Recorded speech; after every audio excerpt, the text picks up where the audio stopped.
and what we are is a representation of the allness of God. The poet David Wyeth says, "The visible and the invisible are always working together to produce the miraculous."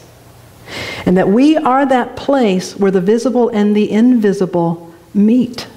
And we are that juncture, a point in space and time where miracles can take place. I often say that we are the platform for God, for creation to perform. It's through us, it's as us.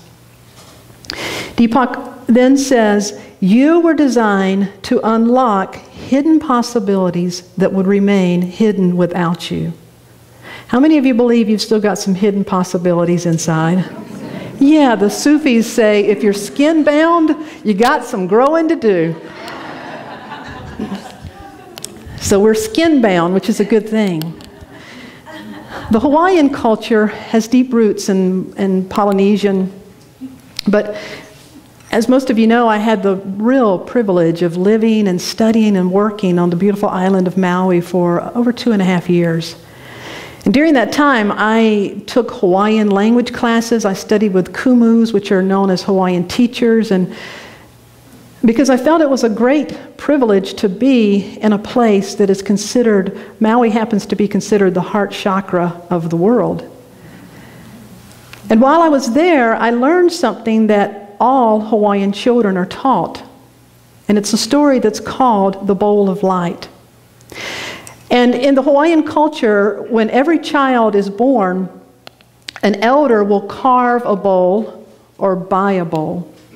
But every child that comes in the Hawaiian household is given a bowl at birth. And they're told this story and reminded this story throughout their life. But in the Hawaiian culture, they see it, they don't believe it's just a story, they absolutely believe that it is real. Because in the Hawaiian tradition, the Hawaiians don't believe that we are human beings who have occasional spiritual experiences. They know that we are spiritual beings here to learn how to be human. And when you shift that, you really open yourself up to the truth of who you are. So when a child is given a bowl at their birth and taught this from birth, the child begins to see that they are this bowl. And it's called a bowl of light. That every child and every person is a bowl of light. And that you in your natural state of being are always emanating the light and the presence of God. And there is nothing or no one that could ever change you into anything but what you are, and that is a bowl of light. And then life happens. That's where you're supposed to chuckle.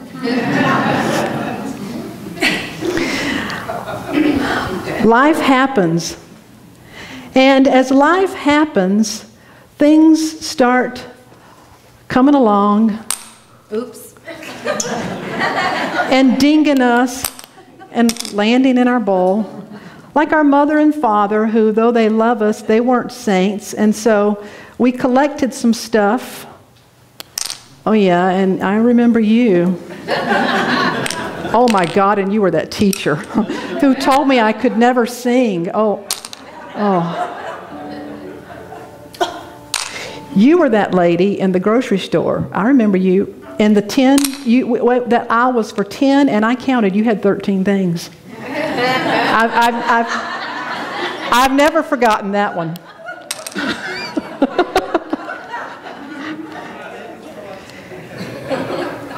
Oh yeah, and then there was that little parking lot thing.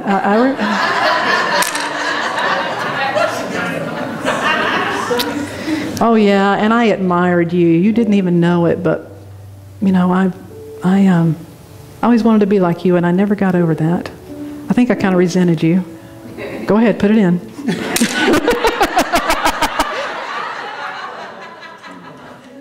She gave me $1.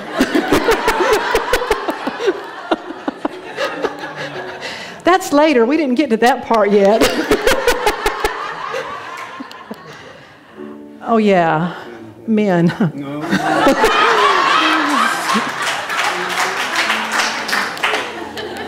You're my ex-husband. He was a highway patrolman. It fits. I know. Yes. Yeah. And I remember you. Made a real impression. So life happens. We go through our somebody training. And we're still that bowl of light, but we got a lot of stuff. A whole lot of stuff. And so it's real hard for that light to come through when you have a lot of stuff. Amen? Amen. Yeah. Well, in the Hawaiian culture, they say it's actually very easy. What you do is at the end of every day, you go find a sacred spot. You pour that stuff out.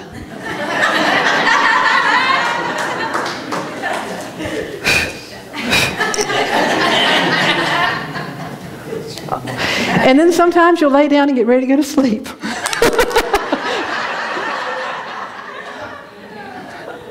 Okay, there was one more. Give me that song again.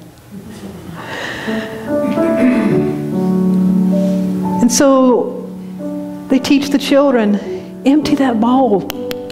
You have experiences, but you're not your experience. And so you keep your bowl clean. They teach the child that you are uhane, U-H-A-N-E. Say that with me, uhane. Uhane nui, N-U-I, nui, together. Uhane nui, it means spirit greatness. You are a bowl of light. You are uhane nui. You are spirit greatness. Far more than meets the eye. Well, last week, Reverend Sherry gave the perfect segue when she mentioned the man by the pool of Bethesda. Remember her beautiful message and her mentioning the man by the pool of Bethesda. So we know that we are this body here, spirit, to learn how to be form. We are here to anchor, to give expression to the power and the potential of God. Just learning how to do that. We're still babes in our human expression. And we remember that we are uhane nui, that we're spirit greatness, but every day these things come to us, happen to us, we experience stuff, and we can get caught up in, why did this happen to me? Like the man at Bethesda. Why am I here? Anybody say that? Just whine one time together. Why? Yeah, we all do it. Why did this happen to me? Now, when we get caught up in that consciousness of to me, why did this happen to me? Why is this happening to me? It's yoked to something else that says, I need this to happen for me. I need this to happen for me. To me and for me. To me and for me. They go together. The man at Bethesda, the word Bethesda means 5 gates. It's a Hebrew word. This is a Bible story that's found in the Gospel of John, chapter 5. But its power is in its metaphysical meaning. Here is a man who we're told that was lame, was paralyzed. Now think a minute. Anywhere in your life that you're paralyzed, you're sort of stuck? Yeah. So he's sitting at this pool. He's been there for 38 years. Now 40 is the number of completion. So he's knocking on the door. I'm almost there. 38 years. The pool with 5 gates. 5 gates represents our 5 senses.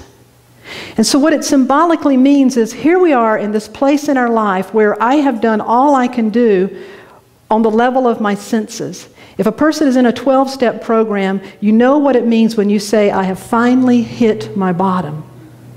You understand the power of that, of reaching that point of saying, I'm at the bottom.